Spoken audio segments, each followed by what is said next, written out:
Assalamualaikum warahmatullahi wabarakatuh. Nah, di video kali ini akan membahas mengenai pendidikan informal, non-formal, dan formal. Nah, sebelum lebih lanjut, apa sih itu pendidikan? Nah, pendidikan itu adalah pembelajaran pengetahuan, keterampilan, dan kebiasaan sekelompok orang yang diturunkan dari satu generasi ke generasi berikutnya. Nah, melalui pengajaran, pelatihan, atau bahkan penelitian. Nah, pendidikan itu lebih sering terjadi karena di bawah bimbingan orang lain. Akan tetapi juga memungkinkan itu seseorang melakukan secara otodidak atau secara mandiri.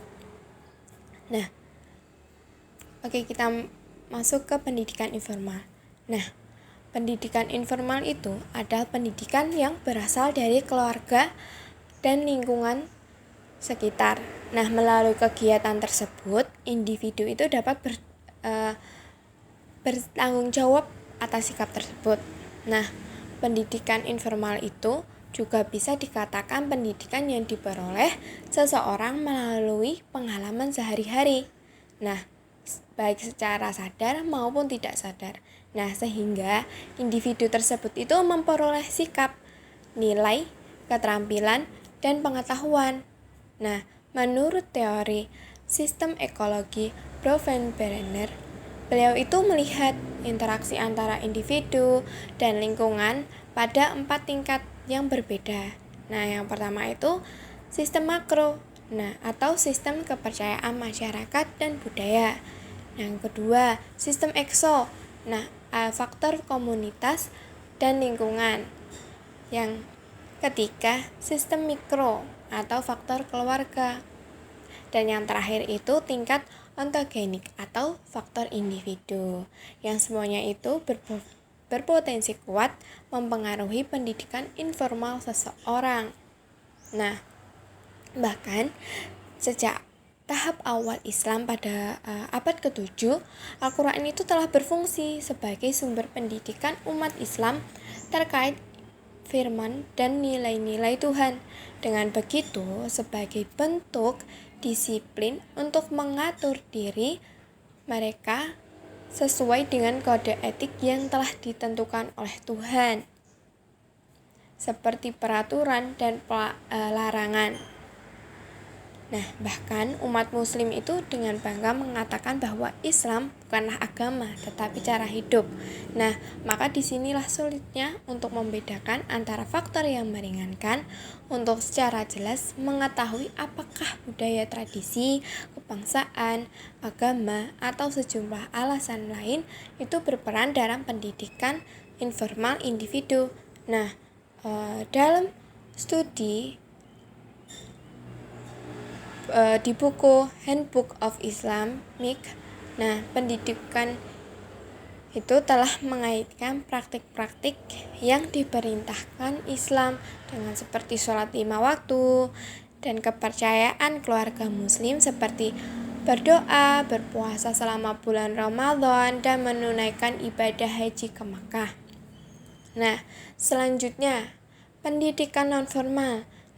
Pendidikan non-formal itu adalah kegiatan terstruktur yang lebih disengaja daripada pendidikan informal yang dipraktikkan di luar sistem pendidikan formal yang mapan. Itu cenderung jangka pendek, berbasis non-kredensial, praktis, fleksibel, dan berpusat pada peserta didik, terjadi di luar sistem pendidikan negara. Lembaga pendidikan Al-Quran itu mendidik di pusat pembelajaran. Nama paling umum yang melekat pada lembaga tersebut saat ini itu biasanya disebut dengan madrasah. Madrasah itu dapat diartikan dalam dua hal. Makna sekolah sehari-hari atau merujuk pada lembaga pendidikan non-formal yang mana itu menawarkan pembelajaran tentang Al-Quran, hadis, fikih, dan hukum. Meskipun ada pengecualian besar, sekolah-sekolah Al-Quran atau Islam itu termasuk madrasah secara umum dapat dikatakan sebagai lembaga non-formal. terutama karena pola dasar sekolah-sekolah tersebut adalah lembaga. Nah, kalau contohnya di masa sekarang itu seperti sekolahan berbasis tahfidz, pondok, dan TPI. Nah, sedangkan pendidikan formal itu adalah pendidikan yang umumnya itu dipandang sebagai sistem pendidikan yang terstruktur bertingkat kronologis yang berjalan dari anak usia dini hingga dewasa yang mencakup studi akademik, program khusus, dan pelatihan teknis dan profesional penuh waktu. Nah, di setiap negara termasuk negara-negara muslim ada sistem sekolah formal yang disponsori negara dengan memberikan kurikulum pendidikan modern.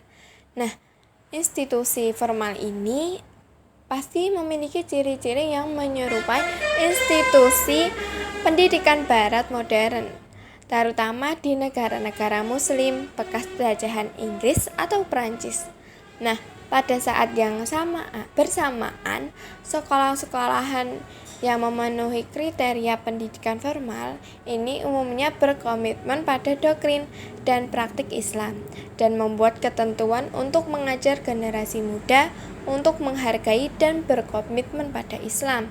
Komitmen seperti itulah dari waktu ke waktu mengarah kepada ketegangan antara Islam dan kebebasan beragama. Nah, istilah madrasah telah digunakan sebagai ungkapan umum untuk merujuk pada sekolah manapun yang memiliki komponen pendidikan Islam atau pasti ada pendidikan Islam. Nah, namun dalam beberapa konteks nasional dan pendidikan termasuk seperti di Indonesia ini juga dapat dianggap sebagai bagian dari sistem pendidikan formal. Contohnya seperti MI atau madrasah ibtidaiyah, madrasah sanawiyah, nah, dan madrasah aliyah. Mungkin ini saja ya. Wassalamualaikum warahmatullahi wabarakatuh.